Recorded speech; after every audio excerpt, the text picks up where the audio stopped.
नागपुर में चुनाव की सरगर्मियां तेज हो गई है और इसी विषय पर बात करने के लिए हमारे साथ भाजपा नागपुर अध्यक्ष दयाशंकर तिवारी मौजूद है।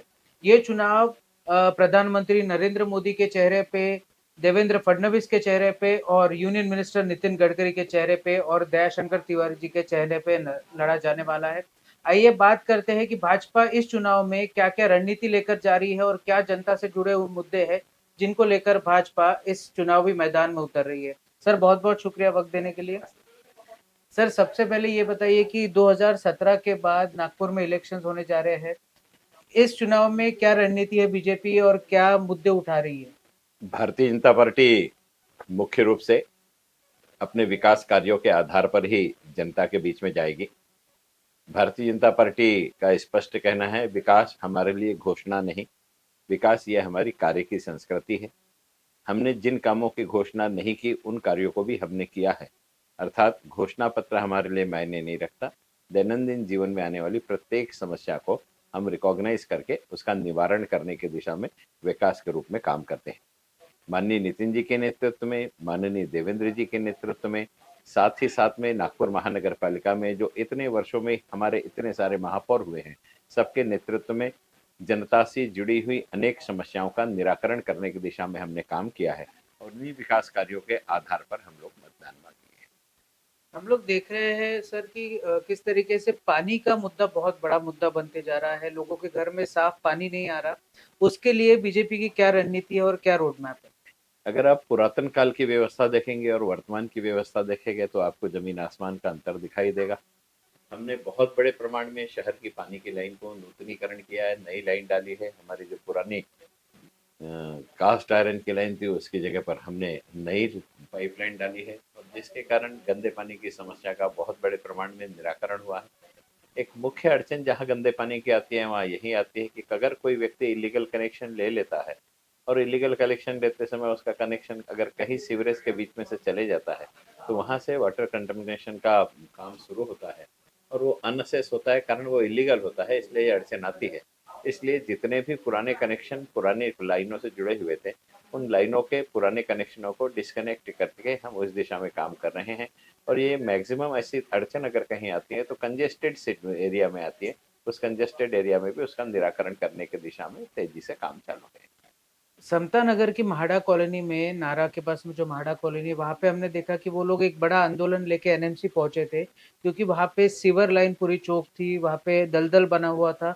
उसका निवारण कैसे हो पाएगा? देखिए, वहाँ का जो परिसर है अविकसित लेआउट है और अविकसित लेआउट में काम करने के लिए जिस समय महाराष्ट्र के मुख्यमंत्री विलासराव देशमुख थे उन्होंने पूर्ण रूप से प्रतिबंध लगा दिया था। केवल प्रतिबंध लगाया था ऐसा ही नहीं, महानगर पालिका को तो उन्होंने बर्खास्त कर दिया था कि तुमने अविकसित लेआउट में काम कैसा किया। उन्होंने जीआर निकाल दिया मुख्यमंत्री के रूप में, महानगर पालिका के 99 नगर सेवकों को जेल में डाल दिया कि आपने अविकसित लेआउट में काम कैसे किया। महानगर पालिका की बर्खास्तगी का भी कारण यह रहा कि आपने गलत जगह पैसे का उपयोग किया। जो नागरिक महानगर पालिका के परिसर में रहते हैं, महानगर पालिका का टैक्स देते हैं और महानगर पालिका अगर उनको सुविधाएं नहीं देंगी तो हम जो टैक्स ले रहे हैं उसका औचित्य नहीं, इस दृष्टि से महानगर पालिका काम करती थी। विलासराव देशमुख के पत्र निकालने के बाद वो सारे काम रुक गए थे और वो काम आप कल्पना कीजिए कि 2000 से लेकर के 2014 तक रुके रहे। जब माननीय मुख्यमंत्री देवेंद्र जी फडणवीस मुख्यमंत्री बने, उनके मुख्यमंत्री बनने के बाद उन्होंने शासन के उस काले जीआर को रद्द किया और अनाधिकृत लेआउट में डेवलपमेंट के लिए महानगर पालिका को विशेष निधि दी और इतने वर्षों के बैकलॉग को समाप्त करने की दिशा में कदम उठाए गए। अब जो काम 14 साल तक रुका था वो पूरा का पूरा एक साथ नहीं हो सकता। उस दृष्टि से वहाँ भी विकास के काम चालू है। अमृत के अंतर्गत पीने के पानी की लाइन वहाँ डाली जा रही है और वहाँ भी सीवरेज का काम किया जा रहा है और आने वाले कार्यकाल में उन सारी बस्तियों में आपको विकसित कार्य दिखेंगे, इसमें कोई दो राय नहीं। मैं बड़ी विनम्रता से कहना चाहता हूँ कि आप जिस क्षेत्र की बात कर रहे हैं वो क्षेत्र नितिन राउत जी का क्षेत्र है। 2 बार पालक मंत्री रहे हैं और 2 बार पालक मंत्री रहने के बाद अपने विधानसभा क्षेत्र की समस्याओं का जो निराकरण नहीं कर सकता, उनसे ये प्रश्न पूछना चाहिए कि पालक मंत्री की हैसियत से आप क्या कर रहे थे, आप घर में बैठे थे क्या? कल्पना कीजिए, नितिन जी के किए हुए काम दिखते हैं, देवेंद्र जी के किए हुए काम दिखते हैं, चंद्रशेखर बावनकुळे पालक मंत्री थे उनके किए हुए काम दिखते हैं, तो नितिन राउत जब पालक मंत्री थे तो उनके किए हुए काम क्यों नहीं दिखाई देते? जिस तरीके से अभी हिवाळी अधिवेशन समाप्त हुआ, कई सारे अहम मुद्दों पर चर्चा हुई, लेकिन एक सबसे बड़ा मुद्दा ये था कि विपक्ष को बोलने नहीं दिया गया। विपक्ष का मानना ये है कि 1 साल से एलओपी का पोजीशन खाली है और उसको अभी तक बीजेपी या कोई भी वहाँ पे लीडर ऑफ ऑपोजिशन बनाने नहीं देना चाह रही क्योंकि बीजेपी डरी हुई है। इसको किस तरीके से देखते हैं? अब देखिए, कॉन्स्टिट्यूशन में ये मेंशन है कि अपोजिशन लीडर बनाने के लिए, लीडर ऑफ अपोजिशन बनाने के लिए कितने सदस्यों की नितांत आवश्यकता। अब कॉन्स्टिट्यूशन में जो मेंशन है उसके अनुरूप ही शासन चलाना पड़ेगा। हम संविधान के विरोध में शासन चला सकते हैं? बिल्कुल नहीं चला सकते। और जो संविधान बचाओ आंदोलन करते हैं वो कहते हैं कि हम संविधान के विपरीत निर्णय ले। तो संविधान के विपरीत हमें निर्णय नहीं लेना है, संविधान के अनुरूप हम निर्णय ले रहे हैं और किसी भी व्यक्ति को बोलने से नहीं रोका गया। अगर कोई व्यक्ति लीडर ऑफ अपोजिशन नहीं है तो क्या वो सभागृह में भाषण नहीं देता है? क्या उसका नैसर्गिक अधिकार है? उस राजनीतिक पक्ष के अनुरूप हर पक्ष को अपनी प्रतिनिधियों की संख्या के आधार पर टाइम अलॉट किया जाता है। अपोजिशन लीडर रहा तो एक व्यक्ति को ज्यादा समय मिल जाता है, अपोजिशन लीडर नहीं है इसलिए पार्टी के सब लोगों को बराबरी का समय मिलता है। उसका सदुपयोग उन्होंने करना चाहिए। एक और अहम मुद्दे की तरफ आपका ध्यान आकर्षित करना चाहेंगे। जिस तरीके से एक सिटिंग आमदार कृष्णा खोपड़े को धमकियां मिल रही है क्योंकि कृष्णा खोपड़े वर्सेस तुकाराम मुंडे काफी बड़ा इशू बन गया। उसके अलावा नितिन राउत को भी धमकियां मिल रही है। तो क्या इसको इसके लिए गृह मंत्रालय को कुछ संज्ञान लेना चाहिए कि सिटिंग आमदार को अगर धमकियां मिल रही है? मैं बड़ी विनम्रता से कहना चाहता हूं कि तुकाराम जी मुंडे हम्म, नागपुर महानगर पालिका में आयुक्त रहे हैं और उनके आयुक्त के कार्यकाल में उनके विपरीत मैंने भी 7 घंटे का भाषण दिया। मुझे फोन तो नहीं आया किसी का, धमकी तो नहीं मिली, लेकिन सोशल मीडिया के माध्यम से मेरे छवि को मलिन करने की कोशिश उनके पूरे टीम ने मिलकर के की थी। वर्तमान में भी वही परिप्रेक्ष्य है।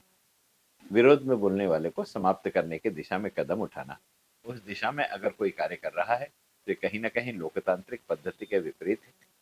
मैं विनम्रता से कहना चाहता हूं, किसी ने अगर हम पर आरोप लगाया तो उसका मुंह बंद करने की अपेक्षा हमने न्यायालयीन प्रक्रिया से कायदेशीर कार्रवाई करके उस दिशा में अपने कदम आगे बढ़ाने चाहिए और अपने आप को स्वच्छ साबित करना चाहिए। अगर हम लड़ने लगेंगे तो गुंडों, बदमाशों में और अधिकारियों में फर्क क्या पड़ जाएगा? हम धमकी देने लगेंगे तो सुपारी देने वाले अंडर माफिया और हमारे जनप्रतिनिधियों में क्या फर्क पड़ जाएगा?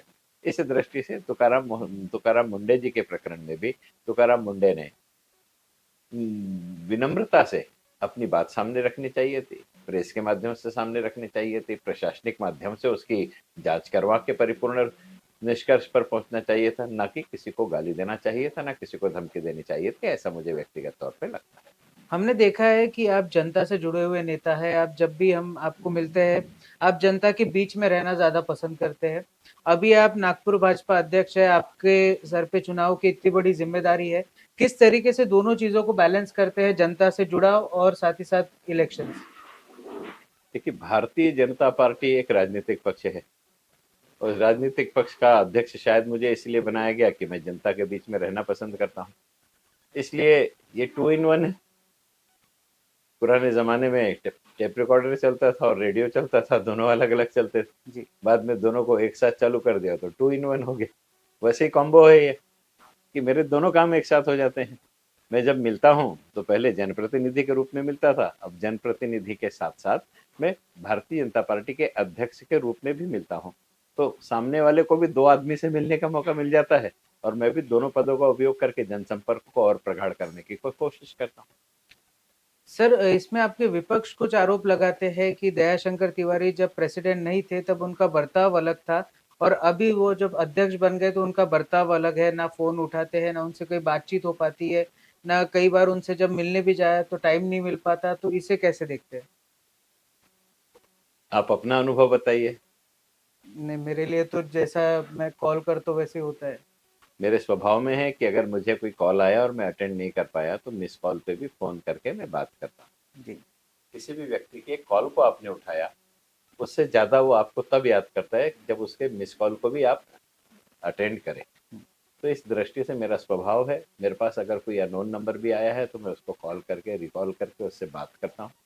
हाँ, रही बात मिलने नहीं मिलने की, तो नैसर्गिक रूप से अभी हमारे इंटरव्यू शुरू है, इस बीच में अगर किसी ने कॉल किया होगा, बहुत बार सामने वाले से हम साक्षात्कार ले रहे हैं, तो उसकी बात बाहर नहीं जानी चाहिए, हमारे उसको डिस्टर्ब नहीं होना चाहिए इंटरव्यू देते समय।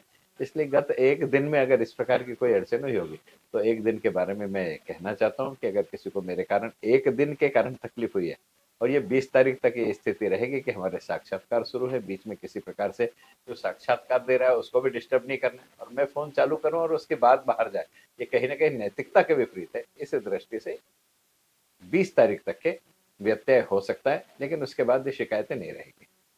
आखिरी दो सवालों की तरफ बढ़ते हैं सर। बीजेपी कितनी कॉन्फिडेंट है इस बार के इलेक्शंस में, और क्या लगता है कि बीजेपी कैसा परफॉर्म करेगी? बीजेपी 100% अपना महापौर बनाएगी, बीजेपी 100% बहुमत में आएंगे, बीजेपी की सत्ता महानगर पालिका में पुनर्स्थापित होगी। बीजेपी की पिछले समय 108 सीट थी, इस बार 120 प्लस का लक्ष्य लेकर के हम काम कर रहे हैं, और जितने बड़े प्रमाण में जनता का प्रतिशत है, उसका ऐसा लगता है कि हम हमारा निर्धारित लक्ष्य को प्राप्त कर लेंगे। सर एक आखिरी सवाल थोड़ा कंट्रोवर्शियल हो सकता है। आपने कामठी का वो वीडियो देखा होगा फार्म हाउस वाला, जिसको लेकर बीजेपी के ऊपर में बहुत सारे लांछन लगाए। क्या उसके बारे में कुछ स्पष्टीकरण आप हमारे दर्शकों को देना चाहेंगे, क्योंकि बहुत से बड़े बड़े लोगों का नाम सुलेखाताई कुंभारे ने लिया है उसमें। देखिए, राजनीति एक ऐसी जगह है कि जहां किसी के बोलने पर हम प्रतिबंध नहीं लगा सकते। मैंने वो वीडियो नहीं देखा है, इसलिए उस वीडियो पर तो मैं कोई कटाक्ष नहीं करना चाहता हूँ, लेकिन एक बात ध्यान रखना चाहिए कि राजनीति में किसी को भी आरोप लगाने से हम नहीं रोक सकते, लेकिन जनता ने उसकी तस्दीक करनी चाहिए, उसकी जानकारी लेनी चाहिए, और सत्यता के दिशा में अपने कदम बढ़ाने चाहिए। इसलिए किसी एक व्यक्ति के वीडियो के आधार पर, किसी एक व्यक्ति के विचारों के आधार पर, किसी एक व्यक्ति के आरोप के आधार पर हम लोग किसी भी प्रकार से अंतिम निष्कर्ष पर नहीं पहुंच सकते। जाते जाते अगर हमारे दर्शकों को बीजेपी की तरफ से आप कुछ कहना चाहें। आपने भारतीय जनता पार्टी को नागपुर महानगर पालिका के चुनाव में निर्वाचित करके दिया। मैं केवल इतना ही कहना चाहूंगा कि 97 में जब भारतीय जनता पार्टी जीती, तो 70 साल में, यानी आज़ादी के 50 वर्षों में, कांग्रेस के कार्यकाल में पीने के पानी के लिए केवल 6 पानी की टंकी थी। लेकिन आज 15 वर्षों से सतत भारतीय जनता पार्टी का शासन है, तो यह 6 पानी की टंकी बढ़ करके 124 पानी की टंकी में तब्दील हो गई। शहर को अगर स्वच्छ पेयजल मिल रहा है, तो भाजपा के नियोजन के कारण मिल रहा है। अच्छी सड़कें मिल रही है, तो भाजपा के नियोजन के कारण मिल रहा है। आवागमन अगर प्रशस्त हो रहा है, तो फ्लाईओवर के कारण हो रहा है। अगर ड्रेनेज सिस्टम में सुधार हो रहा है, तो भारतीय जनता पार्टी के कारण हो रहा है। काम करने की दिशा, काम करने की नियत और काम करने की संस्कृति, ये भारतीय जनता पार्टी में है, कांग्रेस में नहीं है। मैं ये नहीं कहता कि कांग्रेस ने काम नहीं किया, लेकिन आप कल्पना कीजिए कि 1943 में नागपुर शहर में ट्रंक लाइन डाली गई थी, और 1943 के बाद अगर ट्रंक लाइन दोबारा डालने का कोई काम कर रहा है, तो उसके लिए माननीय प्रधानमंत्री नरेंद्र भाई मोदी ने अभी पैसे दिए हैं हमें सीवरेज सिस्टम को डेवलप करने के लिए। अर्थात आजादी के 75 वर्षों में शहर के बढ़ते व्याप के अनुरूप ट्रंक लाइन को परावर्तित करने के लिए किसी कांग्रेसी के दिमाग में बात नहीं आई। ये सारी चीजें उनके दिमाग में आती है जो समाज को अपना परिवार समझ करके कार्य करते हैं। मैं सौभाग्यशाली हूं कि मेरा नेतृत्व चाहे नितिन जी के रूप में हो, चाहे देवेंद्र जी के रूप में हो, ये सारे लोग इस शहर को अपना घर समझ करके इसकी प्रत्येक समस्या का निराकरण करने की दिशा हेतु निधि का नियोजन करके समस्या का निराकरण करते हैं। इस दृष्टि से इन सारी चीजों को देख करके आप अपने मतदान का उपयोग करें। आपने भाजपा का कार्यकाल देखा है, कार्य संस्कृति देखी है, चरित्रवान नेतृत्व देखा है, इसलिए आप इसी के आधार पर आने वाले महानगर पालिका में वोट करें। भाजपा को पूर्ण बहुमत आपने पिछले बार दिया था, इस बार उससे भी बड़ी संख्या में निर्वाचित करके भेजे, यही मैं अपेक्षा रखता हूँ। धन्यवाद। निश्चित तौर पे नागपुर में चुनावी सरगर्मियां जो तेज हो गई है, और नागपुर का पॉलिटिकल तापमान काफी बढ़ गया है। एक तरफ के दावे कुछ और है, दूसरे तरफ के दावे कुछ और, लेकिन भाजपा नागपुर अध्यक्ष दयाशंकर तिवारी काफी कॉन्फिडेंट नजर आ रहे हैं, और 120 का लक्ष्य रखते हुए वो लोग नागपुर की जनता से अपील कर रहे हैं कि जिस तरीके से पुराना कार्यकाल था, उससे बेहतर ये कार्यकाल होगा भाजपा का। अब देखना ये दिलचस्प है कि जनता किसे चुनती है और किसको चुनकर गद्दी पर बिठाती है।